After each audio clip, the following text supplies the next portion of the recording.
Good evening, everyone. I'm Barbara Peters, and you can see I'm not at the poison pen, and I thought the dog might add some suspense to our program. I'm so pleased that Brad Thor has volunteered, he really did volunteer, to be the guinea pig for our very first webinar. And the idea came up when we did the book launch for Near Dark in July. And as Brad and I were talking, we recognized there were a number of things about Near Dark we'd like to discuss, but they would all been spoilers. So then we thought, well, what if we had a discussion club a few months later when all of you fans would have read Near Dark, and then you can't cry foul. Is that right, Brad? Is that what you remember? That's exactly what we had discussed. You got it. Wonderful. So to kick us off, while people are kind of settling in, we did get a couple of questions emailed to us. Patrick Milliken from the Poison Pen, our host there in the blue, is going to read questions to you that the fans sent in, but I really like these. So let me start with Ethan. This is Ethan saying, hello from New Zealand. My question is this. You've used Mont Saint-Michel for the cover of Near Dark, and I want to ask you if you've already decided on another famous monument you'll use for your next book cover, or even, could you tell us where Harvath might travel to, someplace he's never been before? It's a great question. So it's funny, I was having a conversation before coming on with you tonight, Barbara, with my editor about the title, which ties into some places in the new book. I'm being kind of cagey on this because I know that James Rollins and Steve Berry are watching tonight, trying to pick up any clues about my new book so that they could write their own faster and beat me to market. They both owe me tons of poker money, and it's amazing what they will do to try to make a little bit more in the royalty game with their own books. Ethan, it's a great question. Hello to you in New Zealand. Hopefully, if you're not watching live tonight, you'll be able to see this when it gets posted. But I don't know what the art for the next book is going to look like. I think I'm supposed to sleep on the title tonight. We came up with a title. I'm supposed to sleep on it. It's very, very cool. And I think it's what we're going to go with because we've been batting around about 5 or 6 titles. I think we found a perfect one. And I actually don't know what the art director at Atria / Emily Bessler Books is going to do for the cover. So I know that there's a particular tie-in to the title that has a monument, or I should say that if you went to the country that this title gets taken from and you set it to the people who live there, they'd automatically have an image in mind. Whether or not we're going to use that, I don't know. So it's funny because you're catching me early in the art process. And so I have more questions like you than I do answers right now. This is so cool. This turns into a preview if we're actually supposed to be talking about Near Dark. But all right, so now we've answered the question of what you're working on, which always comes up, and we'll move on. So we have a question here from Bill Forrester. He writes, I recently started the Scott Harvath series. I began with Lions of Lucerne, and now I'm up to Blowback. I'm listening to George Goodall. I hope that's his name. Is that right? Yeah, George Goodall. Yeah. Goodall, thank you. Narrate. He's a wonderful reader, and his recreation of the storylines is superb. I prefer his narration to the original narrator. So my question is, why did you switch? Okay. So first of all, I have no say in this. So this is a question I get all the time. And this is a part of the business that I do not know a lot about, which is the audio side of the house, because you will find that there is a library audio version and there is a for sale at your favorite independent bookstore version. It's really weird that you could have the same book and 2 different narrators. Audio is very, very foreign to me. It's really Greek. I don't speak that language very well. But George did a lot of Vince Flynn's books as well. And he seems to be someone that the Vince Flynn / Kyle Mills fans love a ton.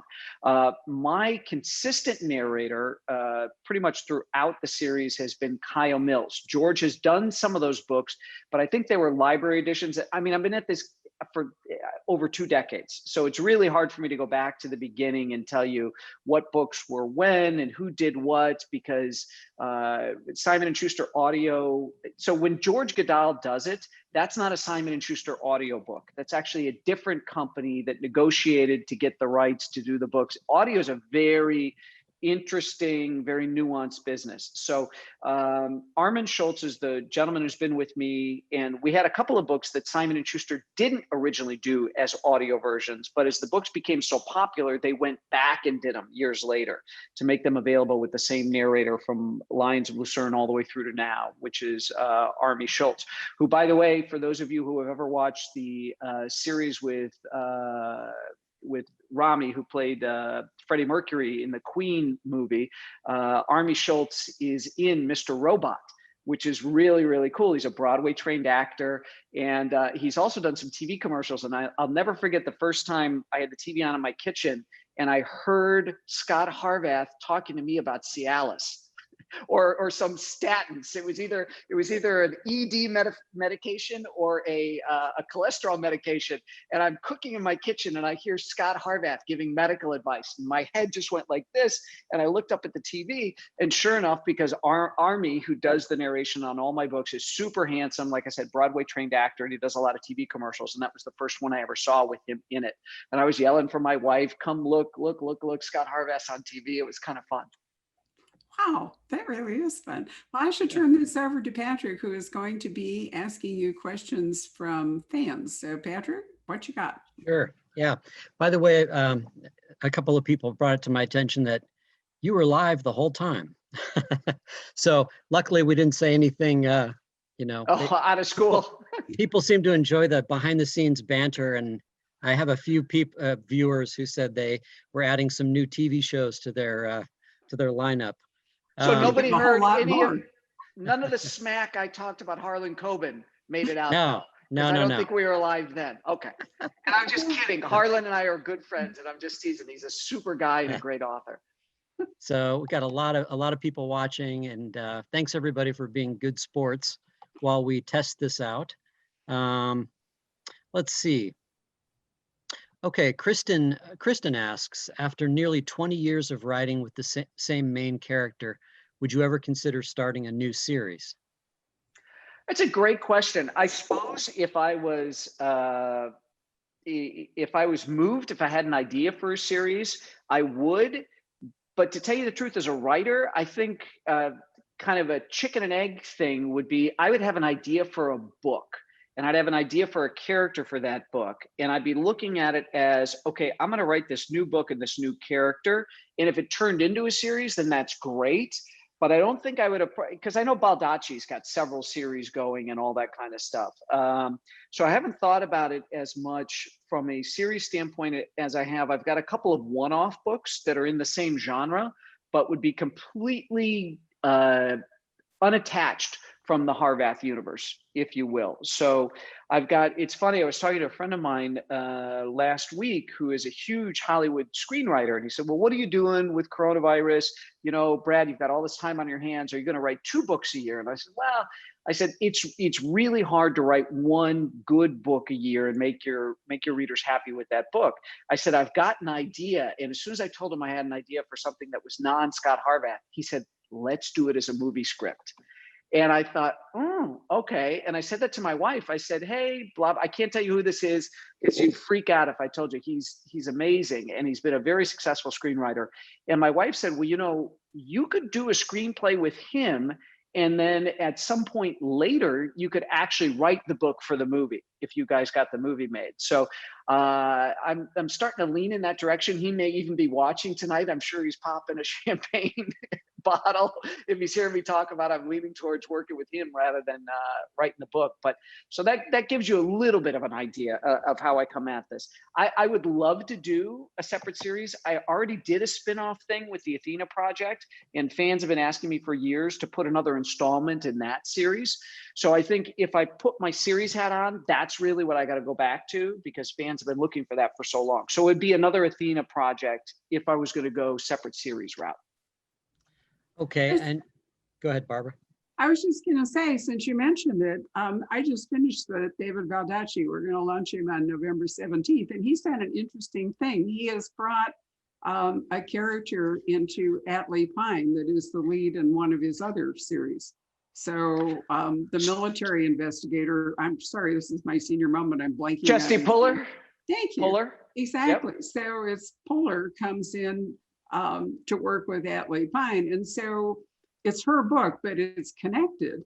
And, you know, that's an interesting thought too. It's interesting, but in the Hollywood realm, and I don't know where David stands and what his opinion is, the minute you do that, it's very difficult to extract one series from the other in order to get a movie made. Because if you have a character from one series that crosses into this one, the Hollywood people will want to own both series. So for instance, we've got a deal cooking right now, even in the midst of COVID, and knock on, I've got my beautiful, this is wood, my Brad Thor coaster.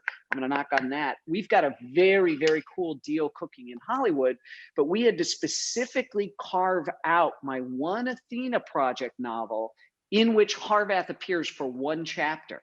That was the big deal. We had to say, you don't get this. And if we sell the Athena project to have a movie made on it, since you guys bought the Harvath books, we won't let anybody who buys Athena project put Scott Harvath in there. It's like having two James Bonds at the same time. You can't do that. So if you guys want to put your actor who does Scott Harvath, if you agree to let the other producers have that actor for this small cameo in Athena project, great. But that does become the problem. Listen, it's the greatest kind of problem to have, is that you've sold all your work in Hollywood and you're trying to disentangle one from the other. So, but that's neat. David Baldacci is a fantastic writer. I love his books, and I'm sure people love seeing that crossover. So back to James Rollins and Steve Berry, I know a lot of readers have picked up on this, who are fans of the three of us. But many, many years ago, Jim Rollins and I and Steve Berry, we all decided that in our upcoming books, we would include each other's protagonists in a little cameo. So I've got Jim's guy, I've got Cotton Malone from Steve, and they did the same with Harvath. So it's kind of a fun thing for us to do, a little Easter egg for fans. All right. Let's see. I have a number of really good questions here. Bob in Jackson, Tennessee asks, we've read repeatedly that Scott's father was killed in a, quote, training accident. As a veteran, I know that all missions are considered training. So will Scott ever learn the facts and the true nature of his father's death, if he is indeed dead? It's a great question. So, it's a fantastic question. That's kind of always the ace I've kept up my sleeve, that at some point I'd like to have something happen. We were just speaking of Steve Berry. So Steve Berry did that in one of his books, where his protagonist Cotton found out about his dad and everything.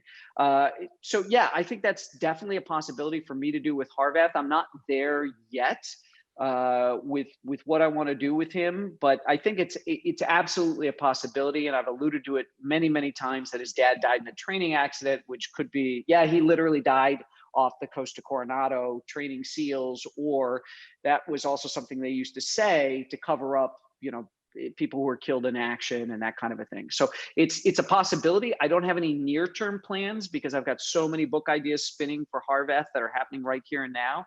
But I think it is something that in the kind of arc of the Harvath series, I think that's a question that needs to be answered. And I think I owe it to fans to weave that in and bring full closure to that, whether it is his dad still alive or whatever it may be.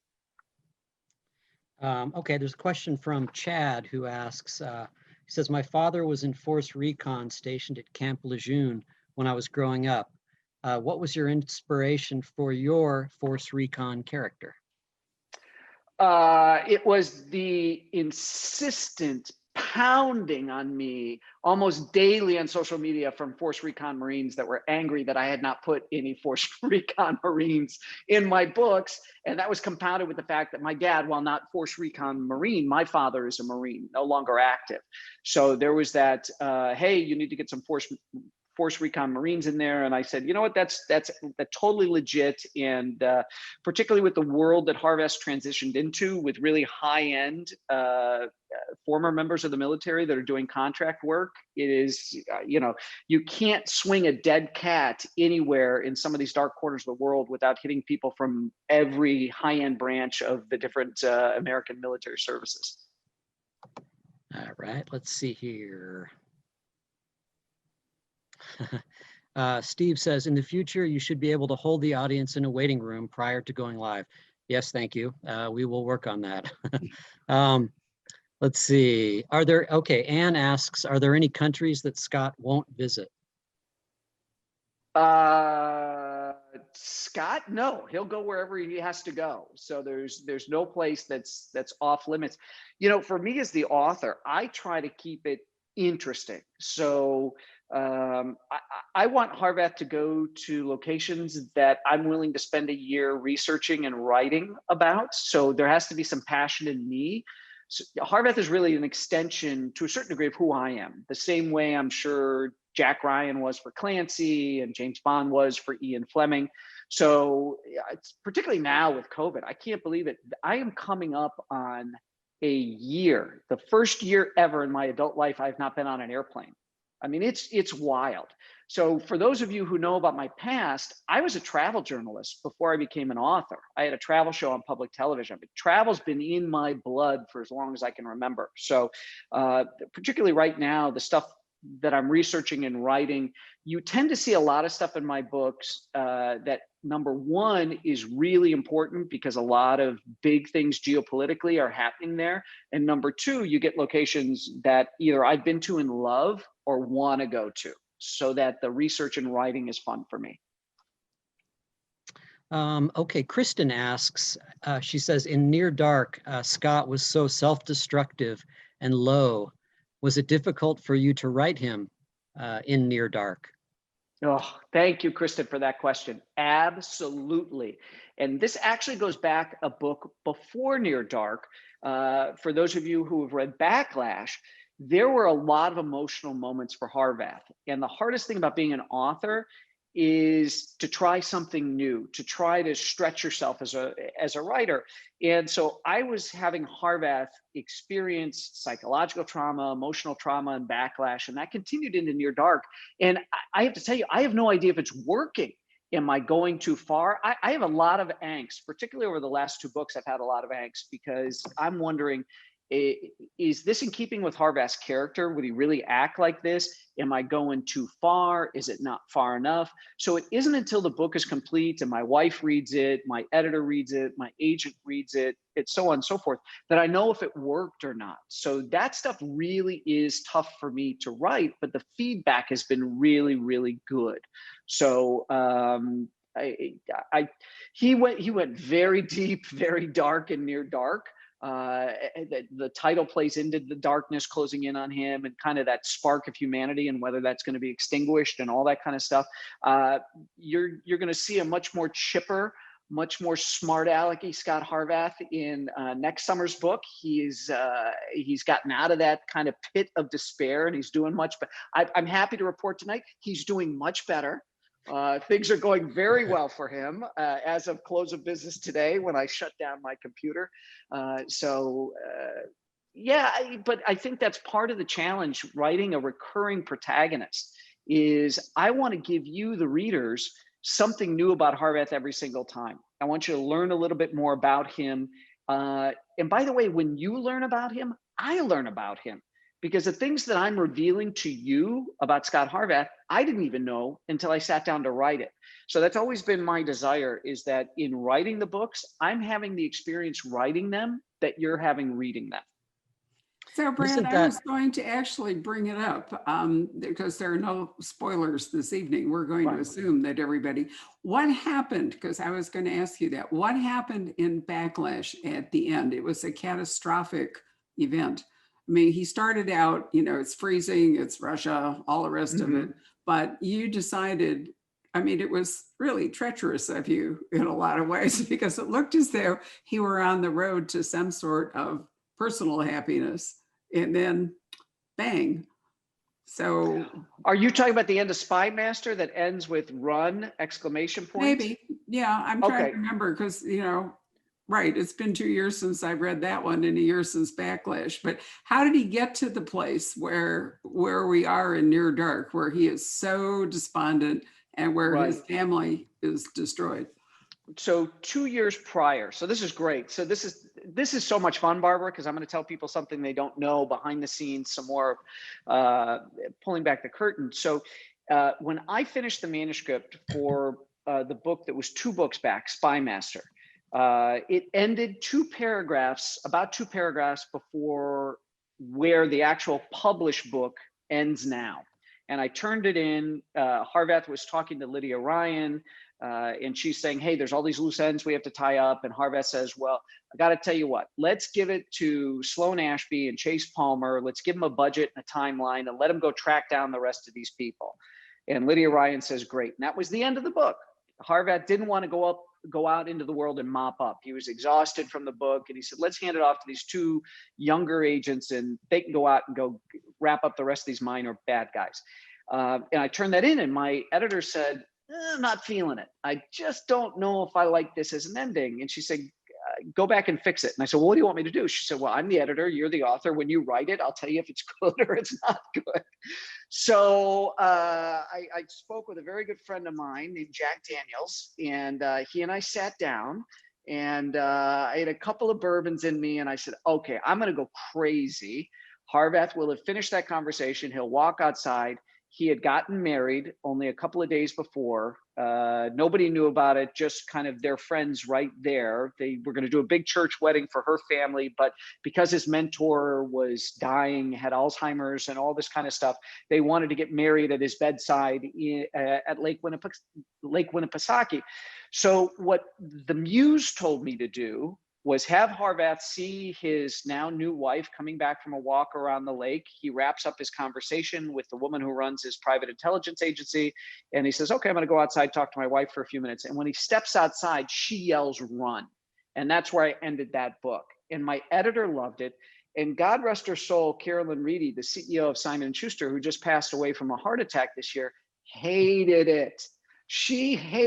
Carolyn does not like cliffhangers.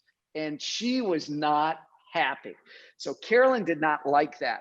And what it did is, while it satisfied my editor, and she went to bat for me and said, let's publish the book with this cliffhanger ending, it put me in a position where for the next book, Backlash, which was my 2019 book, I had to address what happened there. And so basically what had happened was a Russian team came in and killed everybody, put a bag on Harvath's head, took him to Russia, and they were moving him within Russia to a black site. And like everything else in Russia, that plane was a piece of crap, held together with duct tape and baling wire and bubble gum. And the plane at the opening of Backlash is going down. And that's where I chose to open that. And it was actually a gift to me that I had done a cliffhanger in Spy Master, because it informed everything I was going to do in Backlash. I took a big risk, a big jump professionally as an author. And I don't know that I would have written Backlash had I not been pushed by my editor to do a different ending on Spy Master. So it was really a gift in disguise, if that makes sense. So when Near Dark starts, Harvath has escaped Russia and gotten even with everybody that killed his family and all this kind of stuff. And he's like, I'm out. I'm done. I can't do this anymore. The toll has been too much. It's been too much professionally. It's been too much personally. And I lost the love of my life. And so he's drinking himself to death in Key West. And that's where Near Dark, for all of you who've read it, you know, that's where it opens up. And there's a lot.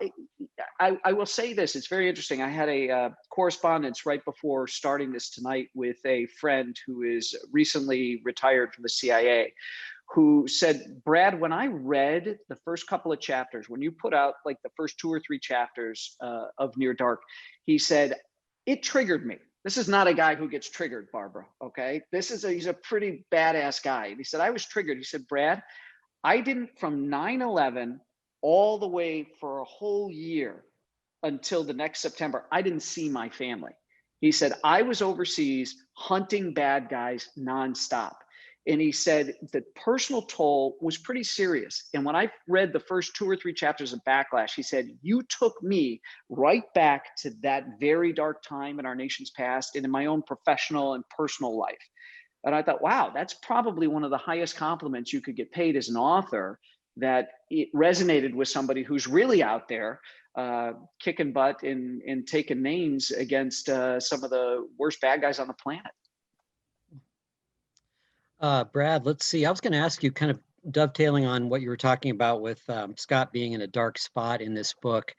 Isn't that kind of part of the classic hero's journey? You know, that kind of going through that period of disillusionment and ultimately, you know, reconciliation. And I mean, yeah. No, Patrick, I think you've nailed it. It is something that Harvath has really not gone through. I've always described Harvath as the ultimate Boy Scout, that he's being entrusted with a lot of power. So the US government allows him to go and do what he needs to do to get the job done and keep us and the world safe. And we trust him to break rules, but the reason he's trusted to break rules is he has a good moral compass. We know he won't break rules because he's a sadist or just for the sake of breaking rules. He's only going to break the rules when he has to break them. And he's seen a lot of bad stuff. I actually had one of my novels deal with a true story in Iraq, where there were some bad people that were going after police officers' children and doing some bad things to the children of Iraqi police officers. And I had Harvath break up a group like that, and he had a child die in his arms, that he couldn't get there on time to save this kid. But he took out his pistol and he put the child's hand on his pistol, and he helped the kid shoot his tormentor. And then the kid died in his arms, the man who had tortured this poor kid. And I had a moment or two to kind of have Harvath deal with that in the book. But Harvath had always, like most of the people I know who do this business, Harvath compartmentalized it. It goes into this iron box and gets shoved into a dark corner in the attic of his mind. And he keeps moving on and on and on and on and on. But I knew that this stuff, Patrick, would catch up with him. The emotional toll, the psychological toll of the job would catch up with him. And it just seemed in Near Dark like the right time to finally have the bill come due. And I wanted people to say either he's going to be able to get out of this and move forward, or he's not going to be able to get out of it and move forward. And for a while writing it, I didn't know what was going to happen, to be honest with you. I'm not an outliner. My buddy Dan Brown is the most meticulous outliner you've ever met in your life. I got to see the outline for Da Vinci Code. It was amazing. And probably the coolest thing was seeing the things that didn't make it into the final book. But Dan is an amazing outliner. That's how Dan works. I'm of the Robert Frost school. No surprise in the writer, no surprise in the reader. So again, back to my thing of, I want to have the experience writing the book that you do reading it. So I don't like to outline, which gives me a lot of agita. It's a lot of stress because I come into work not knowing what's going to happen, and I leave work at the end of the day going, oh God, how am I going to pick this up tomorrow? Yeah, it's tough, but if it wasn't tough, it wouldn't be rewarding as a career. Right. Now we have a whole bunch of questions, so I'll try to add a couple of them together. And as Barbara said, we're assuming that everybody's read the book. So if you haven't read the ending, you might want to put us on mute for a moment here. Let's see, David and Stacy and several others. Why did Scott let the bad guy go at the end? He even responds with, I never lose. Won't he just try and kill Scott again? Great question. So I actually got this on Facebook today too. And I'm hoping that the person who asked me on my Facebook page is watching tonight, because, so it's a great question. So the person in question, he's married, they have kids. So my idea with this was, I wanted Harvath to kill this guy. And I talked to my wife about it. And he's been a jerk to his wife. She's got breast cancer. And the only reason he's going to the oncology appointment is because he's convinced that if he's not there, the doctor's going to talk her into having her breast implants removed. And he doesn't want his wife if she doesn't have her fake boobs. I mean, he's a bad guy. This is a really, really bad guy. But yet she's traditional. They've been married, they have kids and all this kind of stuff. So my idea with that is here's the guy who put $100 million bounty on Scott Harvath's head because he is the godfather of the son of Russia's president who Harvath killed. So throughout Near Dark, you don't know if this is the Russian president coming after him, blah, blah, blah, blah, blah. It turns out to be the best friend, basically, from growing up and the godson of the Russian, or the godfather of the Russian president's son. So what I wanted to have happen was, okay, this guy's in control of the $100 million bounty. Harvath figures out it's him, knows how he's banked the $100 million and how he has to release it. Harvath actually, several books back in my novel, Foreign Influence, had an interaction with the wife. She helped him escape from the husband once before, and she really liked him. She thought he was handsome and very roguish. And the 15-minute chase they had was the most excitement she'd had, and she couldn't remember when. So I like this idea of him forcing the husband to transfer the money, although we don't know if it was all the $100 million that was transferred to her account, so that she had independence from this jerko if she ever wanted to walk away from him, okay? So in my mind, she got a certain amount of the money, but Harvath also kept a little bit for a handling fee. So he's got a pretty nice cushion. That's what's bouncing around in the back of my mind. And he says to her, "Are we happy?" And she says, "Yes, we're happy." But my idea is that he had gone to her hospital oncology appointment, had gotten there before the husband, explained all the crappy stuff that this guy had done, shared whatever information they had on what a bad guy the husband was. And the wife said, "Listen, we've got 4 or 5 kids together. He may be an asshole, pardon my French, but he's my asshole. I'll tell you what would hurt him more than killing him is taking his money." And they made a deal. So that was my idea for the end of the book. And why Harvath didn't kill him is because the woman asked him not to. The wife asked him not to. Don't want to leave the kids without a father. As bad as he is, still my husband and my children's father. And Harvath's a noble guy. And I think he would have done that. As much as he hated this guy, if the wife had said, "Let him live," he would have said, "Okay, how do we hurt him? Take his money." All right, we'll take his money. There you have it, folks. Let's see. Bob asks, is there a future Harvath in Marco? That's a great question. My editor sure hopes so. She wants to watch him grow up and have him be a smart aleck like Harvath, particularly the smart alecky humor you saw a lot of in Lions of Lucerne and Path to the Assassin. So that's what my editor would like. I don't know. It'll be interesting to see, based on Harvath being the son of a Navy SEAL, how he would feel about Marco. For those of you who don't know, Marco is the son of Harvath's deceased wife. She had Marco via another man who had died, who had actually drowned. So I don't know. Marco's, 5 years old at this point. There's a lot of time to figure out what's going to happen with him. But it is an interesting avenue, potentially. Okay, Kristen has kind of a spicy question, which is, does Scott have a tattoo? If so, what and where? So that's a great question. So in an early draft of Backlash, Harvath had a tattoo. So it was when he went to, so those of you who read Backlash know that Harvath gets a bite from a wild animal, and he in Russia finds a medical clinic, and he's looking for certain drugs he can find to take care of infection and all this kind of stuff, but he's got to deal with rabies as well. And in the original version of the manuscript, he did have a tattoo, and he was being a smartass with Christina, the doctor, and the tattoo was on his butt. And so when she gave him the shot, she made a very funny comment about the tattoo and nailed him right in the tattoo.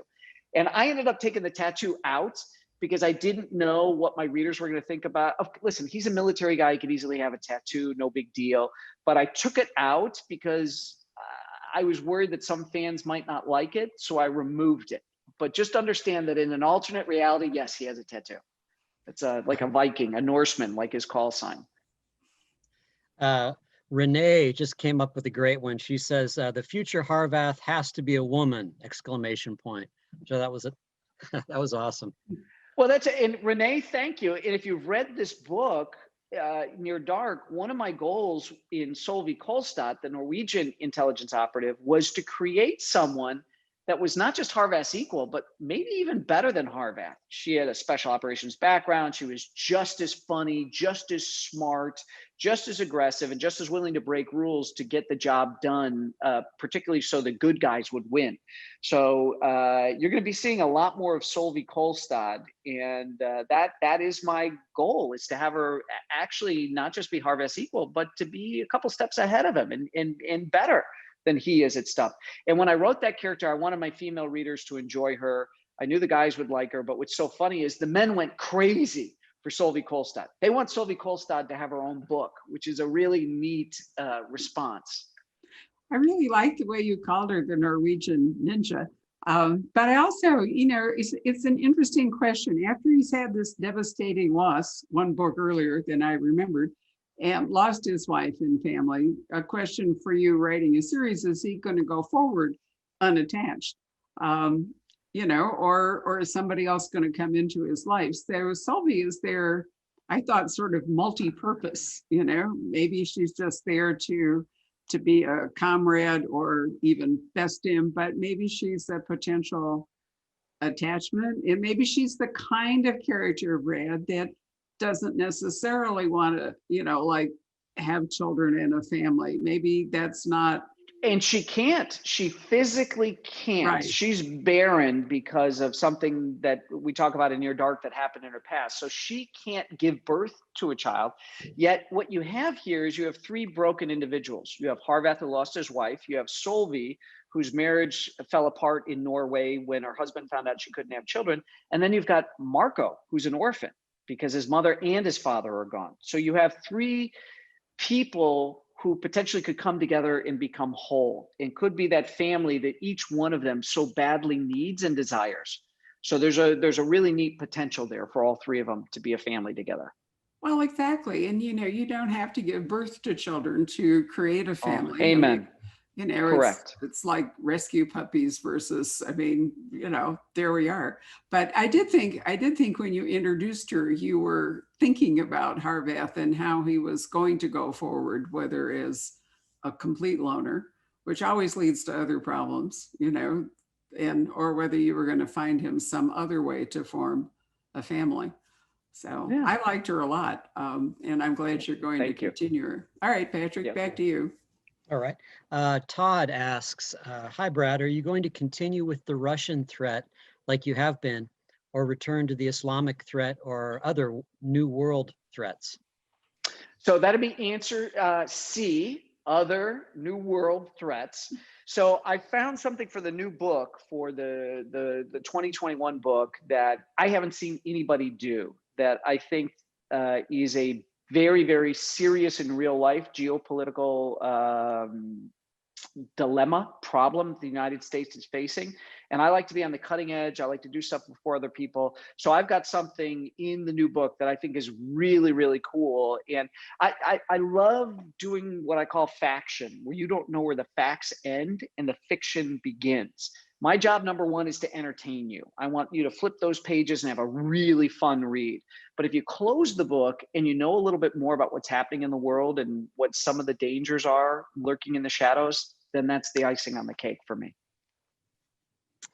All right. Joshua says, Mr. Thor, thank you for your iconic, incredible work. I'm writing my first novel now, which you've been a huge influence on. Who were your influences when you first started to write? Well, congratulations on writing. Joshua, 99.9% of the people will say they want to write a novel and they never get it finished. So for me personally, completing my first novel was an incredible experience. I had this feeling that this must be what it's like to climb your first mountain, run your first marathon. You've done it and you know you can do it again. So I read people growing up like Clancy, Robert Ludlum, Freddie Forsyth, John le Carré. My parents loved to read in the genre. So the minute they set a book down, I would grab it. I was probably reading this stuff way too early, but I loved it. And Stephen King, in his book on writing, talks about you should write what you love to read because that's where your passion is. And I tell people, I take it a step further, which is if you write what you love to read, you're operating from a PhD if you've been reading in a particular genre, you know what works in the genre. You know what works for you and why you like these types of books, why this author who's written 10 books, the first 5 were great, 6, but 7 was awesome. And you know, you can recognize what the leap was from 5 to 7 in their writing. So you really don't find writers. I know 1 or 2 that have said, I want to be in this genre because that's where the money is. That's a bad way to pick what you ought to be writing. You should really write what you love to read. You will do the best there. Patrick, do you have another poll question you want to stick in before we run past them? Is it still? I just saw the first one, but I know you had 4. Well, I've seen 2, I think. Oh, you Have you? have? I'm trying to get it to, I'm not exactly sure how to advance it to the next one. When I did end polling, I think it asked the same question twice, right? Yeah. So I'm not sure if there's some kind of matrix where a certain percentage of the people answer and then it advances. I just don't know the answer to that. Well, somebody will tell you while Brad's answering Yeah. the question. This is the webinar fun users of know doing the this answer? for the first time. Absolutely, right. Yeah. Well, you can see the, in what format did you read Near Dark? Hardcover, we're very happy to say, is taking the lead, Nice. 57%. Ebook, 22%, and audiobook, 21%. Those are impressive numbers. Audiobooks are really moving on up in the world. Oh, big time. Yeah. Big time. Okay, let's see here. Where am I?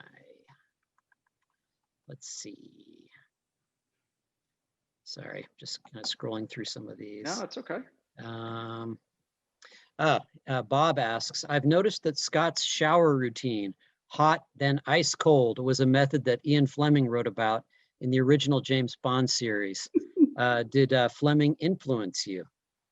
Nope, I had not read the Fleming books with that before I had done it. I got that from my dad. That was originally called a Scottish shower. And so that used to be a big thing with my dad. He used to challenge us as kids to see how long we could, we could stay in the cold. So we'd take a shower and we'd come down for breakfast and be like, okay, how long did it last?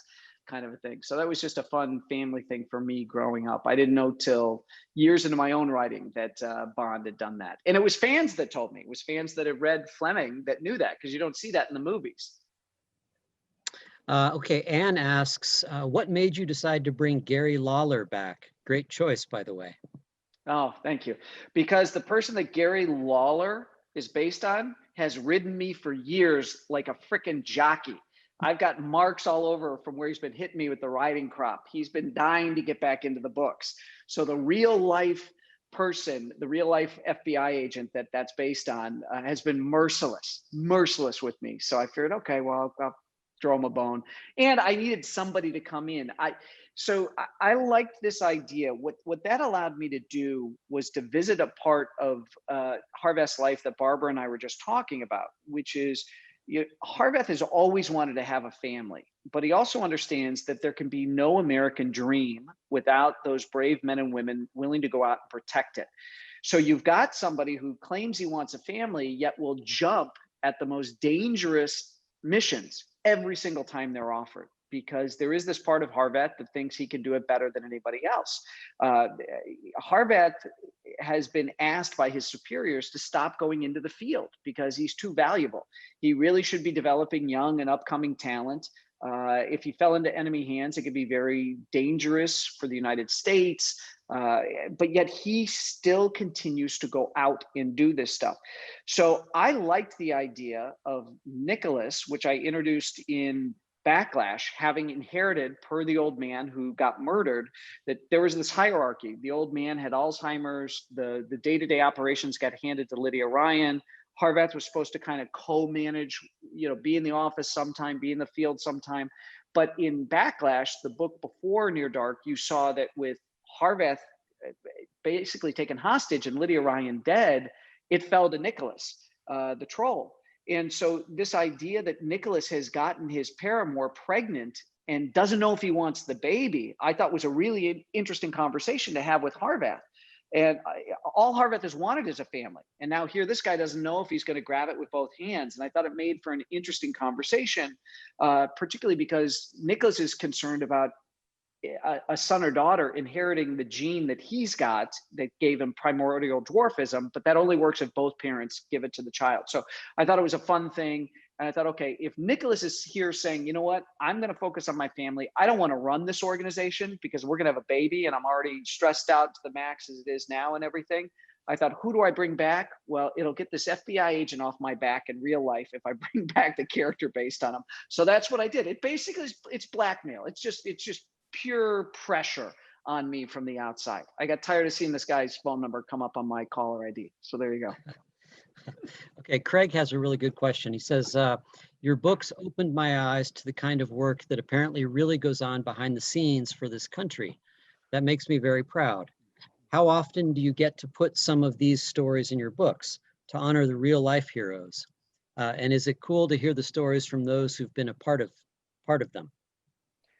So it's cool to hear the stories. I have to be very careful of what I put into the books. And I don't put stuff in that hasn't in some way, shape, or form been made public. Because these are their stories, and unless they give me permission, I really don't like to do it, because if you put something in that really happened and it isn't in the public domain, and that helps a foreign adversary, that's the one piece of the puzzle that they were missing, and that they could now fit things together. So I don't ever like to do that. So I make sure that if anybody's helped me with my books and they say, well, Brad, let me give you an example. I was in Marrakesh, or I was in Bangkok, or let me tell you what happened in Berlin the night before the wall fell and how it came back 22 years later, whatever that is. I will not put that in the books unless I get permission, and I'm absolutely guaranteed that that's not going to harm anybody or any ongoing operation. So I tend to stay away from that stuff.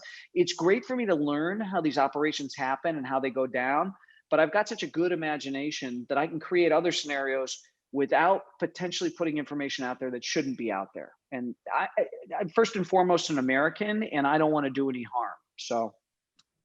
You know, it's interesting, Jack Carr, you know, his books go through a heavy vetting, security clearance sort of process.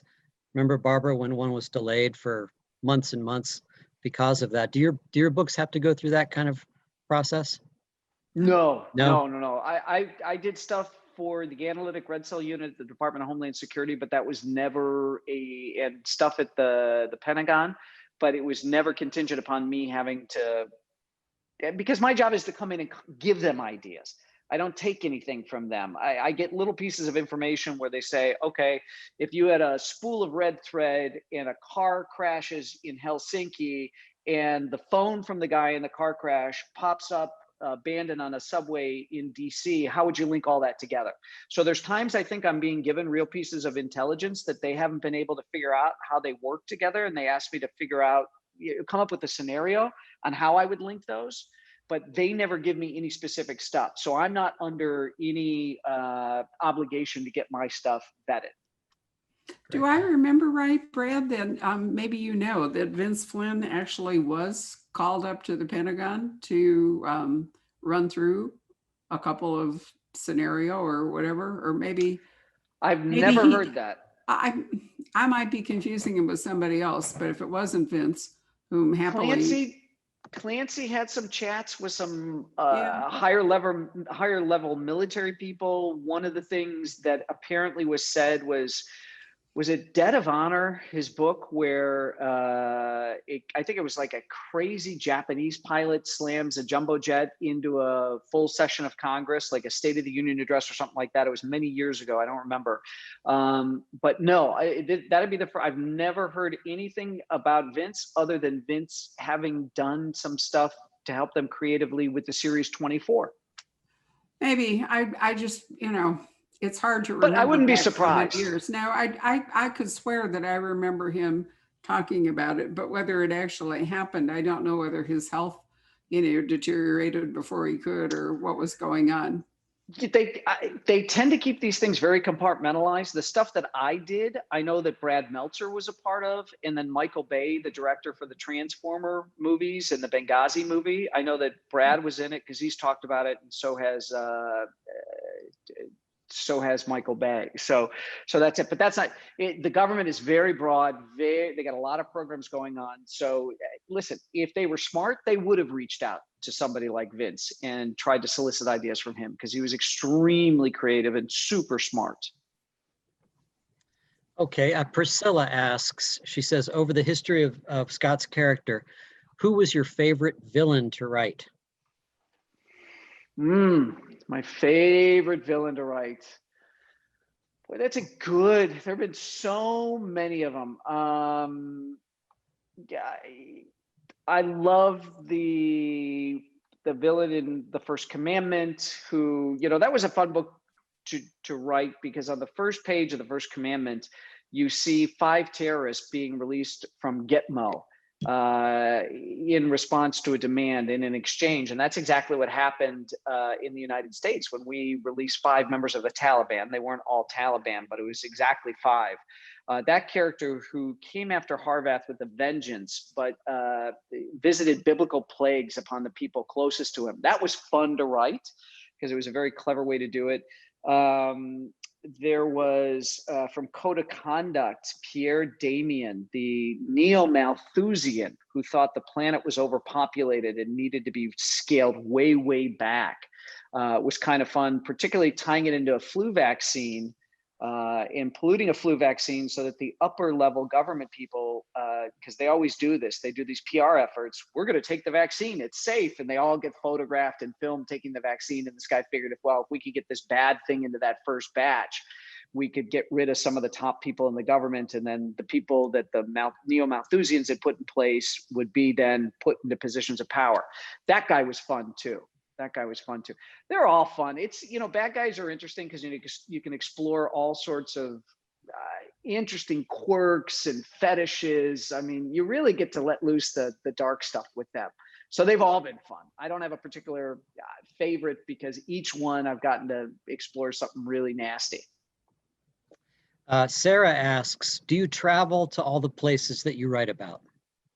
I try to. If I can't get to some place because either we're not allowed to travel there or it's just way too dangerous, then I want to talk to somebody who has operated there, whether it's a military person, an intelligence person, because they really pay attention to details. And to give you an example, I wanted to do something in the Republic of Congo for Code of Conduct. And I had a new contact, and we were talking for the first time.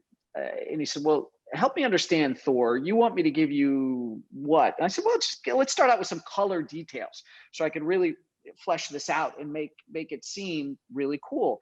And he said, well, I don't get it. What are you asking for? I said, okay, well, let's talk about when you operated in the Republic of Congo. You notice things that the average tourist is not going to notice, because if anything changes, that means something bad may be about to happen. And your life depends on noticing what's standard and what's suddenly not standard.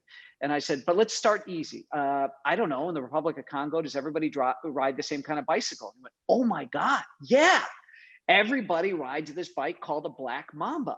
And I said, why do they call it a Black Mamba? And he said, well, all the bikes are black. And he said, the tires leave marks in the dust that look like the snake the Black Mamba has just come through. And I put that in the book, and I had somebody comment that Thor must have gone to the Republic of Congo, because only people who visited know about these bicycles called the Black Mamba. So again, my number one thing is if I can go, I want to go. And if I can't go to a location, it has to be somebody whose life depended on them noticing even the smallest of details. Charlene says, I'm sorry for being such a girl, but will Harvath ever find lasting love? I have no idea. It's one book to the next. I do not have any plan. I go where the muse takes me. And I think for any author, I mean, I even look at what our beloved, and I know you will agree with me, Barbara, Clive Cussler did with Dirk Pitt, where Dirk had his ongoing relationship with the female senator, and he'd go away, do what he had to do, and all this kind of stuff. I don't think there's a lot about domestic life that's thrilling, and so I like where Harvath is now with some of the women he's been with, where they've been operators or have been kind of on the edge between the protecting the sheep and facing down the wolves, if you will. And I think that makes those characters interesting for him. And for me, the female characters in my books are never sex objects, window dressing. They're always critical to the plot. So that becomes an important element for me too as a writer. I don't want, like, Harveth gets married, in every single book, that character has to be critical to Harveth figuring things out. I like introducing new female characters. I like the sexual tension that can happen, particularly in times of heightened anxiety and danger. So I know fans, particularly my female readers, have always said, gosh, I wish he could just be happy and he could settle down. I want that for him too. I don't know what it looks like. And that's why I love the Solvi Kolstad character that he's with now, because he may start getting ready to settle down and she's not ready for it. You know, it could be we flip the script. So stay tuned. We'll see what happens. I have a couple people who have questions about, you've addressed a little bit of this, but you know, how do you wrestle with Scott's aging or freezing him in time? So Tim says, and having read all your books, it seems like you've incorporated more edge, more profanity, read F-bombs to Harvath, yes? Well, that's true. I try to reflect the worlds that I'm interacting with, whether it is people in the special operations community or on the intelligence side. And I know guys that are around Harvath's age and they're doing a lot of performance enhancing drugs because there's no rules against it. Like professional athletes, like Tom Brady, these guys are trying to stay in the game. And if they can do something, and let's take Tom Brady out of it, because I know nothing about what Tom Brady does to keep his edge. But somebody like Harvath is not going to be adverse to doing injectables or whatever it is. If it takes a couple seconds off his run, if it keeps his, if it adds a little bit to his bench press, to what he's squatting and that kind of stuff. If it gives him an edge against the bad guys, he's going to do it. If it keeps him in the game, because that's what he wants. He wants to stay in the game.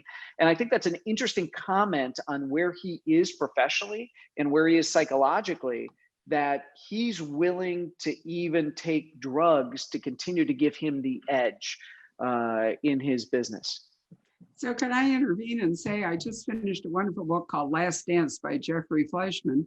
And it's about a ballerina, and it's exactly the same thing. In order for, she's so many injuries, you know, her deformed, the whole bit, and she wants to make a comeback. And in order for her to try to do that, as time has inexorably marched on, she is taking a lot of drugs, she drinks too much and so forth. So I don't think it's limited just to action heroes. I think, you know, that this is a problem many people face, is they're aging and their bodies just don't keep up. Do you know Nevada Barr quit writing Anna Pigeon because Anna got to the point where Nevada said she couldn't credibly, because she aged her in real time, she couldn't credibly do the things that she had done as a park ranger at 55 that she could do at 25. So she stopped. And, you know, those are questions that Connolly's wrestling with Bosch and Ian Rankin, who we just talked to. I mean, he's given Rivas emphysema. So what can Rivas actually do, you know, if he is? So, you know, and I think the Norwegian Ninja is really interesting in that sense. Is she younger than Scott? Yeah. I can't remember.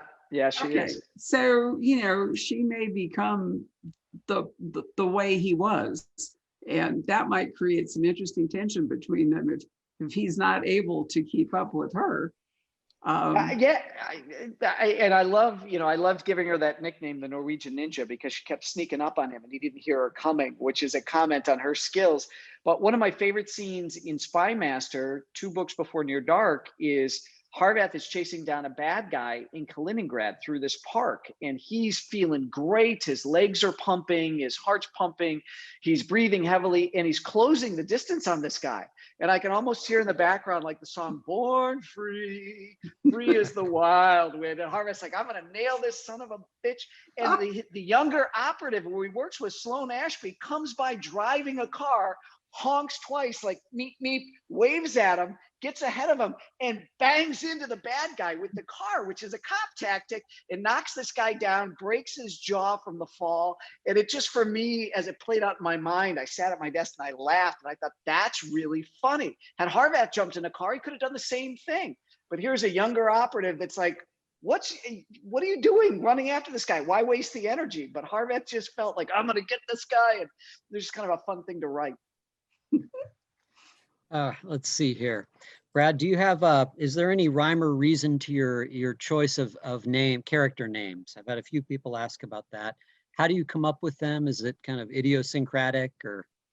Yeah, you know what? I've named a bunch of characters after friends of mine. And it's really neat. It's a great built-in Christmas bonus because they all buy extra copies of the current book if they're in there and have me sign them to their relatives, and then they sign them as well.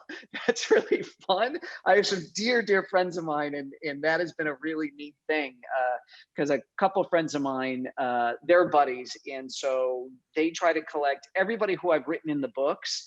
They try to get all of us to sign the books that they give away as Christmas gifts, which is kind of neat if you think about it. So if you've got Brad Thor, the author, and then 5 of the characters have all signed their names to the book, that's a pretty cool thing to have.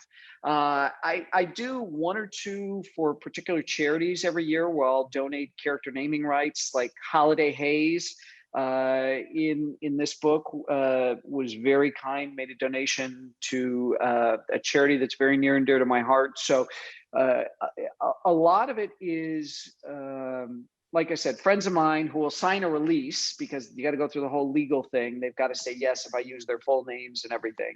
And then some charitable stuff. And you know, I've done stuff where this is terrible. It's not terrible actually, but I get to the point where I was having trouble coming up with names. So you know what I did?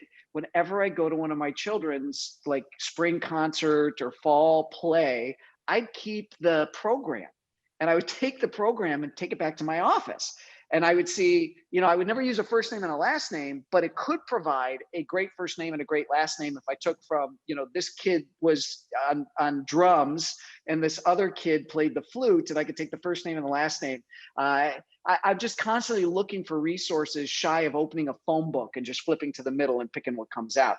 But what's interesting is I picked up an old book of, not an old book of mine, but I've got some stuff in next year's book that refers back to a book that happened a while ago. And I happened to be flipping through it, and I noticed that a new regular character that I have now, I had a character with that same last name about 8 years ago. No big deal. It's a very common last name. It's not the end of the world. But it is funny, mentally, I seem to be drawn to certain names, and I don't even notice that I've repeated them in some of the books. But 8 years ago, I think, you know, you can give me that. It's been 8 years since I put that particular name in there. So Patrick, you seem to have solved the poll question. Yeah, You want to take one more question for Brad and then maybe give us the results? Sure, yeah. Let's see here. Well, is the Carlton Group based off of a real organization? Yes, with a little bit of blowing it up. So it is based on a real organization. The old man, Reed Carlton, is based on a real person who was at the CIA.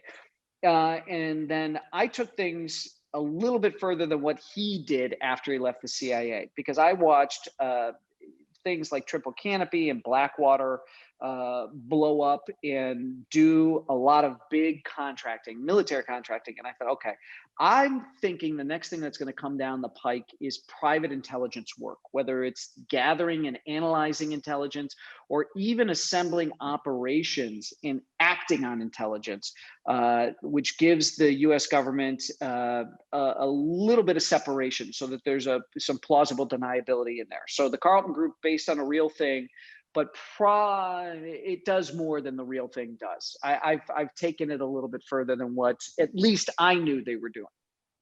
One more quick one. Well, actually, Okay. We have several people say how much they like Nicholas. Any chance that he'll be more of a presence in future books?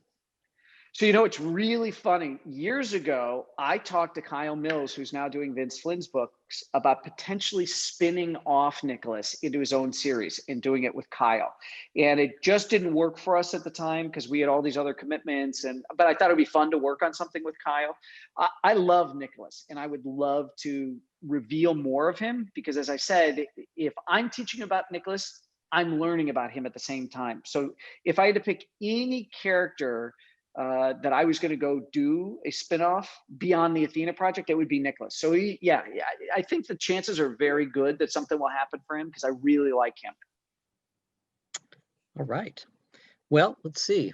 We've gone over time a little bit. Thanks, everybody. Barbara, anything to say? You want me to? I thought you The could tell polling? us the poll results. Sure. Let's see. Okay, share results. Here we go. Wow, that's overwhelming, Brad. 95% want to see Solvi again. Yeah, that's fantastic. Great answers. So can you see all 4 of the questions in the results, or just just the that one? one.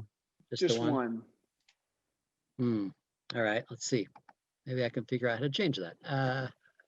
While you're doing that, let me ask Brad. Here we go. Oh, I know what it was. Would you, since we have the recording, Brad, of this, even though right now it's live and it won't be, do you wish us to post this on our YouTube channel?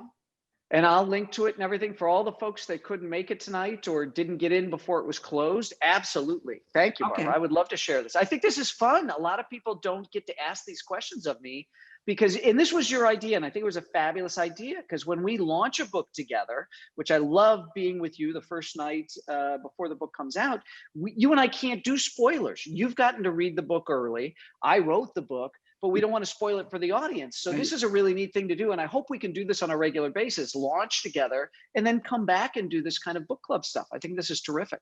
I do too. And I love the Zoom technology that gives us that opportunity. That's the one thing about the pandemic, I think, is a positive, is that we had this technology in time, because what would we do without it?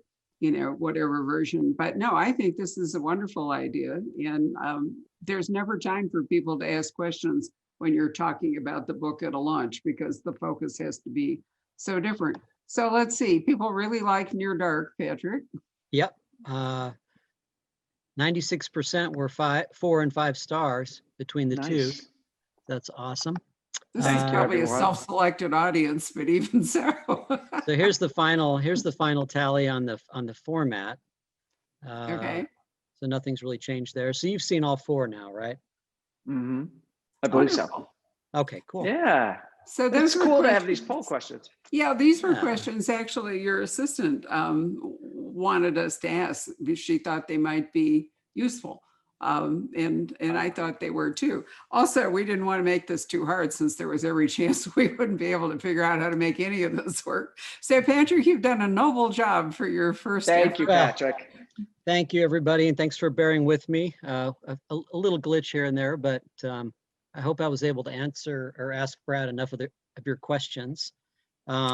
Actually, David Winfrey comes in at the bell here. He says, we want the Solvi 2021 calendar. Oh, that's a great idea. You know, it's funny. I actually had a Norwegian actress, her photo, but you can't. So my computer's right here on the wall above my computer. I actually had her photo. So she was what I was picturing of Solvi. So maybe at some point I need to reveal who she is. I have to ask the movie producers first, because they don't like me to talk about casting ideas, because they want to be able to go to somebody and say, you know, you're Brad's first pick. And they're going to go, no. I watched that Poison Pen thing. He was talking about some Norwegian actress. It wasn't me. So I have to be careful. But yeah, there actually is. And I'd love to see that calendar, to be honest with you. Hide it from my wife, but I'd love to see it. What a great way to end. Well, thank you, everybody, for joining us. And this has been so much fun. We'll give Brad, he's already, for those of you who heard, talking about having a book out before Father's Day, which means that pitching it forward into fall, we could have another session. Anyway, let me wish everybody an early but very happy Halloween season, and end by saying, please vote. It's really important that you exercise your right to vote. In some places, you can still register if you haven't, but I think if we're talking about Scott as a dedicated American, the least we could do for Scott and for you, Brad, would be to vote. So good night, everybody. Thank you so much.